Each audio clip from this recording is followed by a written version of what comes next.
Hello students, welcome to my YouTube channel.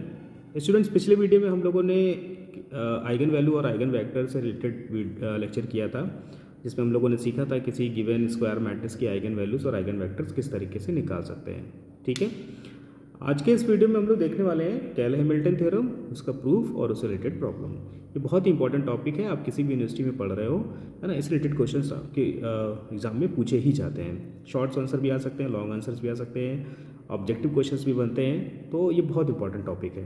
तो आज सबसे पहले देख लेते हैं हम लोग इसका स्टेटमेंट क्या है और इसका प्रूफ कैसे करेंगे। तो इसका स्टेटमेंट है कि अगर कोई भी स्क्वायर मैट्रिक्स है वो अपने खुद की कैरेक्टरिस्टिक इक्वेशन को सेटिस्फाई करती है, इट्स ओन कैरेक्टरिस्टिक इक्वेशन। ठीक, कैरेक्टरिस्टिक इक्वेशन क्या होती है हम लोग पिछले वीडियो में पढ़ चुके हैं, वीडियो नहीं देखा है तो जा करके प्लेलिस्ट से, है ना, आइगन वैल्यू और आइगन वेक्टर वाला वीडियो जरूर देखें। चलिए इसको प्रूफ कर लेते हैं हम लोग। ठीक, मैं सबसे पहले क्या करते हैं, हम लोग एक स्क्वायर मैट्रिक्स ले लेते हैं ए, जो हमारी एन ऑर्डर की मैट्रिक्स है। कितने ऑर्डर की है? एन ऑर्डर की। तो उसकी एंट्रीज कुछ इस तरीके से होंगी, A11 से A1n तक, और फिर ऐसे AN1 से AN, ये इसकी एंट्रीज है। अब हम क्या करेंगे, सबसे पहले इसका कैरेक्टरिस्टिक पॉलिनोमियल निकालेंगे। तो कैरेक्टरिस्टिक पॉलिनोमियल कैसे निकालते हैं? Determinant of A minus lambda I करके। ठीक है, क्या होता है इसका मतलब? इसका मतलब होता है कि हम डायगोनल से लैम्डा माइनस कर दें और फिर उसका डिटरमिनेंट निकाल लें। तो जब इसका डिटरमिनेंट सॉल्व करेंगे तो हमें पता है कि जो भी वैल्यूज़ आएंगी वो लैम्डा की पावर्स में आएंगी। कैसे आएंगी? लैम्डा की पावर्स में। तो कुछ इस तरीके का हमें एक पॉलिनोमियल मिल जाएगा, एक लैम्डा टू पावर 0 मतलब कॉन्स्टेंट टर्म, फिर A1 लैम्डा, फिर A2 लैम्डा स्क्वायर, इस तरीके AN लैम्डा है, राइट। अब इसको अगर कैरेक्टरिस्टिक इक्वेशन बनाना होगा तो क्या करना होगा? बस हमें इसको इक्वल टू 0 रख देना होगा। क्या करना होगा? इसको इक्वल टू 0 रख देंगे, ये कैरेक्टरिस्टिक इक्वेशन बन गई। ठीक, चलिए अब इसी को हमें दिखाना है कि जो हमारी मैट्रिक्स होगी ना वो इसको सेटिस्फाई करेगी। मतलब यहाँ पे क्या आएगा? A0 into I, A1 A capital A plus A2 capital A square, यानी जो हमारी मैट्रिक्स है AN A2 power n equal to 0, यही हमें प्रूफ करना है। ठीक है, मैं यहाँ पे लिख दूँ टू प्रूफ, ताकि हमें ये आइडिया रहे कि हम क्या प्रूफ करने वाले हैं। A0 I A1 A A2 A square plus and so on plus AN equal to 0, ये हम लोग प्रूफ करने वाले हैं। ठीक है, यही हमारी कैल-हैमिल्टन थ्योरम है। तो उसके लिए देखो, सबसे पहले हम क्या करेंगे, जो हमारे मैट्रिक्स A माइनस लैम्डा आई जो बन रही थी ना, उसका हम एडजॉइंट निकाल लेंगे। ठीक है, देखो एडजॉइंट अगर याद होगा तो क्या होता है, को फैक्टर जो हम लोग निकालते हैं ना उसकी एक मैट्रिक्स बनाते हैं, फिर उसका ट्रांसपोज कर देते हैं तो एडजॉइंट आ जाता है। अगर मान लो हमारी ये मैट्रिक्स है A माइनस लैम्डा आई थोड़ी देर के लिए, तो जब इसका हम को फैक्टर निकालेंगे तो हम इसके करस्पॉन्डिंग भी को फैक्टर निकालेंगे तो क्या करेंगे, फर्स्ट रो फर्स्ट कॉलम को डिलीट करेंगे। तो जो मैट्रिक्स बचेगी ना वो हमारी n-1 ऑर्डर की होगी, है ना, उसके n-1 रो होंगी, n- कॉलम। तो जब इसका हम लोग डिटरमिनेंट निकालेंगे तो पॉलिनोमियल आएगा जिसकी जो, है ना, n-1 डिग्री का होगा। कितने का होगा? n-1 degree. इसी तरीके से जब हम सेकंड का निकालेंगे, थर्ड का निकालेंगे, तो जितने भी पॉलिनोमियल्स बनेंगे ना वो सब के सब मैक्सिमम कितनी डिग्री तक जाएंगे? लैम्डा टू पावर n-1 तक। ठीक है, फिर जब हम उनको मैट्रिक्स के फॉर्म में लिखेंगे तो हम उसको इस तरीके से अरेंज कर सकते हैं, B0 plus B1 lambda plus B2 lambda square plus and so on Pn-1 lambda two power n-1। यहाँ पे ये सारी स्क्वायर मैट्रिक्स हैं, इनका ऑर्डर n होगा। ठीक, चलिए एक ये बात हो गई। दूसरी प्रॉपर्टी हम जानते हैं कि किसी भी मैट्रिक्स का अगर हमें इन्वर्स निकालना हो, 12th क्लास हम लोगों ने पढ़ा भी है, तो adjoint of A upon determinant of A के इक्वल होता है। तो अगर हम डिटर्मिनेंट की वैल्यू यहाँ से निकालें तो डिटर्मिनेंट को उधर ट्रांसफर कर दें, ए इन्वर्स को उधर ट्रांसफर कर दें, तो ये हो जाएगा determinant equal to adjoint of A into A, या A into adjoint of A. तो वही प्रॉपर्टी हम यहाँ पे लिख रहे हैं, हम यहाँ पे मैट्रिक्स लिख रहे हैं, उसका एडजॉइंट लिख रहे हैं, और वो किसको इक्वल टू आएगा? डिटर्मिनेंट के। चूंकि लेफ्ट हैंड साइड में मैट्रिक्स है तो हम यहाँ पे एक आइडेंटिटी मैट्रिक्स से मल्टीप्लाई करा देते हैं, क्योंकि मैट्रिक्स किसी नंबर के इक्वल नहीं होती, मैट्रिक्स मैट्रिक्स के इक्वल होगी। चलिए वैल्यू रख देते हैं हम लोग, ए माइनस लैम्डा तो ऐसे रखते हैं, एडजॉइंट की हम लोग वैल्यू रख देते हैं। ठीक है, ये जो हम लोगों ने यहाँ पे मानी हुई थी। फिर इसके बाद determinant of A minus lambda हम लोगों ने यहाँ पे निकाला था ये। ठीक है, इसको हम लोग राइट साइड में रख देते हैं और इनटू आइडेंटिटी करा देते हैं, क्योंकि मैट्रिक्स है यहाँ पे। फिर हम लोग क्या करेंगे, बोथ साइड कंपेयर कराएंगे कोफिशिएंट्स को। जब हम कांस्टेंट टर्म को कंपेयर कराएंगे तो देखो ए का B0 के साथ मल्टीप्लाई होगा ना, तो ये टर्म होगा कांस्टेंट बिना लैम्डा के टर्म। ठीक, ऐसे राइट साइड में सिर्फ ये टर्म है, तो ये देखो इक्वल आ जाएंगे दोनों। फिर हम लोग लैम्डा का कोफिशिएंट कंपेयर कराएंगे तो ये हमें मिल जाएगा, फिर लैम्डा 2 स्क्वायर का, फिर लैम्डा, इस तरीके से हम लैम्डा n तक के कोफिशिएंट को कंपेयर करा लेंगे। इसके हम क्या करेंगे, फर्स्ट मैट्रिक्स में 1 से मल्टीप्लाई करा देंगे, सेकंड में 1 का मतलब आइडेंटिटी से मल्टीप्लाई करा देंगे, सेकंड में a से मल्टीप्लाई करा देंगे, थर्ड में a स्क्वायर से, फिर ऐसे इस तरीके से। तो देखो जब इसमें ए से मल्टीप्लाई होगा ना तो ये ए स्क्वायर बी वन हो जाएगा, ये ए बी नॉट हो जाएगा। जब फिर सबको ऐड करेंगे तो ये दोनों कैंसिल हो जाएंगे। इसी तरीके ये इसके साथ कैंसिल होगा, नेक्स्ट मैट्रिक्स इस तरीके से कैंसिल होता जाएगा। तो लास्ट में क्या बचेगा हमारे पास, ये पूरा कैंसिल करने के बाद हमारे पास बचेगा A naught I plus A one A plus A two A square and so on A n A to power n equal to zero. और यही हमारा क्या था, स्टेटमेंट था कैले-मिल्टन थ्योरम का, जो कि हमने प्रूव कर लिया है। ठीक है, तो ये स्टेटमेंट स्टेट एंड प्रूफ करके पूछा जाता है, बहुत इंपॉर्टेंट है। आप लोग इसको 2-3 बार प्रैक्टिस जरूर करिए, तैयार हो जाएगा।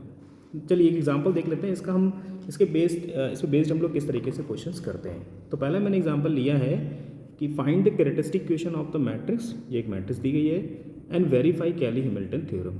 ठीक, फिर कैली-हैमिल्टन थ्योरम वेरीफाई करनी और फिर हमें क्या करना है, ए इनवर्स फाइंड करना है। तो मैं क्या कर रहा हूँ, इसकी कुछ जो मेन स्टेप्स है मैं बता दे रहा हूँ। बहुत ईजी कैलकुलेशन, अगर आप मल्टीप्लिकेशन जानते हैं मैट्रिक्स का तो आप इजीली इसको कर लेंगे। सबसे पहले हम लोग क्या निकालेंगे, determinant of A minus lambda I. ठीक, क्या करते हैं इसके लिए हम लोग डायगोनल से ना लैम्डा माइनस कर देते हैं, तो क्या बचेगा, ये 2 माइनस लैम्डा माइनस 1 माइनस 1 फिर 2 माइनस लैम्डा फिर माइनस 1 फिर 1 माइनस 1 एंड 2 माइनस लैम्डा। ठीक है, इसको जब हम लोग सॉल्व करेंगे तो हमारा क्या आ जाएगा, कैरेक्टरिस्टिक पॉलीनोमियल आएगा और इक्वल टू 0 कर देंगे तो कैरेक्टरिस्टिक इक्वेशन आ जाएगी। तो मैं ये सोल्यूशन आप लोगों के ऊपर छोड़ दे रहा हूँ और मैं डायरेक्टली लिख दे रहा हूँ। इसकी इक्वेशन आएगी lambda cube minus 6 lambda square plus 9 lambda minus 4 equal to 0। ठीक है, ये हमारी होगी कैरेक्टरिस्टिक इक्वेशन। ठीक है, अब according to कैले-हैमिल्टन theorem,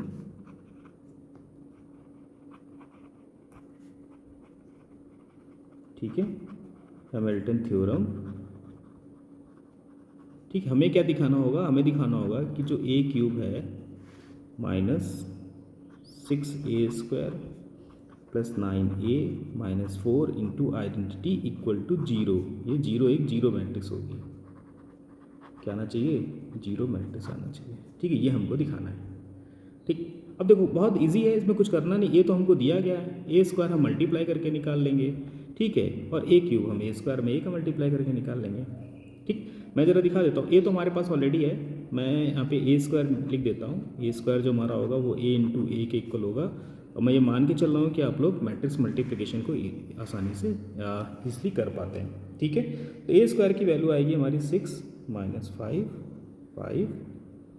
minus 5 6 minus 5 minus 5 6। ठीक है, इसी तरीके से हम लोग क्या कर सकते हैं, ए क्यूब निकाल सकते हैं। ए क्यूब हमारा क्या होगा, ए स्क्वायर इंटू ए के इक्वल होता है। ठीक है, और इसकी वैल्यू क्या आएगी, 22 माइनस 21 और फिर ये माइनस 21 21 माइनस 22। आप लोग इसको मैनुअली कैलकुलेट करके एक बार वेरीफाई जरूर करिएगा। ठीक, अब बस हमें क्या करना है, सारी वैल्यूज़ को ना रख देना है इक्वेशंस में। तो पहले ए क्यूब आना है हमारा, तो हम लिखेंगे 22 माइनस 21 ठीक है, 22 माइनस 21 और 22, फिर माइनस 6। अब मैं ए स्क्वायर की वैल्यू रखूँगा यहाँ पे, ए स्क्वायर की वैल्यू क्या है, 6 माइनस 5 माइनस 5 6 माइनस 5 माइनस 5 और ये 6 हो गया। ठीक, फिर इसके बाद क्या है, प्लस 9a, तो अब यहाँ पे a की वैल्यू रख देंगे। ठीक है, ये हमारा क्या है, 2 माइनस 1 1 माइनस 1 2 माइनस 1 और 1 माइनस 1 2। ठीक, फिर इसके साथ में क्या है, माइनस 4i, तो माइनस 4 और यहाँ पे आइडेंटिटी मैट्रिक्स लिख देते हैं 1 0 0 0 1 0 0 0 1। ठीक, अब जरा थोड़ी देर में अगर कैलकुलेट करके देखा जाए तो देखते हैं क्या सारी एंट्री 0 हो जाएंगी। देखो यहाँ पे पहली एंट्री 22, अब 22 माइनस 6 इंटू 6 माइनस 36 किया हमने, तो माइनस 36 करेंगे तो माइनस 14 आ जाएगा। ठीक, फिर प्लस कितना हो गया, 18, तो यानी ये 18 माइनस 14 बचा 4, और 4 माइनस 4 कितना हो गया, 0 हो गया ये। ठीक है, सेकेंड एंट्री में देखो माइनस 21 और ये प्लस का 30, तो बचा 9, और ये माइनस का 9 0 और ये 0 0। तो इस तरीके सारी एंट्रीज क्या हो जाएंगी, 0 0 0 हो जाएंगी, और ये कैले-हैमिल्टन थ्योरम क्या हो जाएगी, वेरीफाइड हो जाएगी। ठीक, अब देखो इसका यूज़ करके हम लोग इन्वर्स कैसे निकालेंगे। हम लोगों ने जो इक्वेशन निकाली है कैले-हैमिल्टन के थ्रू, क्या है, A cube minus 6a square plus 9a minus 4i equal to 0। अब हम क्या करेंगे, बोथ साइड ना मल्टीप्लाई करा देंगे ए इन्वर्स से। जब ए इन्वर्स का ए क्यूब के साथ मल्टीप्लाई होगा तो ए स्क्वायर बचेगा, ये 6a बचेगा और ये 9 इंटू आइडेंटिटी हो जाएगा माइनस 4a इन्वर्स हो जाएगा। ठीक है, यहाँ से हमें ए इन्वर्स की वैल्यू चाहिए तो हम क्या करें, इसको ट्रांसफर कर देंगे तो A square minus 6a plus 9i equal to हो जाएगा 4a इन्वर्स। ठीक है, यहाँ से क्या हो जाएगा हमारा, यहाँ से 1/4 A square minus 6a plus 9 into identity equal to A inverse. ठीक है, तो यहाँ से हम इन्वर्स निकाल सकते हैं इसलिए, बस ए स्क्वायर की वैल्यू हमको पता है, ए की वैल्यू पता है, आइडेंटिटी हम जानते हैं, सबको रख के सॉल्व करेंगे, फिर 4 से हर एक एलिमेंट को डिवाइड करा देंगे। ठीक है, और ये हमारा ए इन्वर्स की वैल्यू आ जाएगी। तो ये था हमारा कैले-हैमिल्टन थ्योरम का स्टेटमेंट, उसका प्रूफ, और उससे रिलेटेड हम लोगों ने एक प्रॉब्लम की कि कैसे हम वेरीफाई कर सकते हैं कैले-हैमिल्टन थ्योरम का और उसका यूज़ करके कैसे इन्वर्स निकाल सकते हैं। तो इस वीडियो में हम लोग इतना ही रखते हैं, मिलते हैं हम लोग अगले वीडियो में। तब तक के लिए बने रहिए हमारे इस यूट्यूब चैनल पर। वीडियो पसंद आया हो तो लाइक करें, शेयर करें और हमारे channel maths with doctor Ravi K Dwivedi को सब्सक्राइब भी कर लें। Thank you.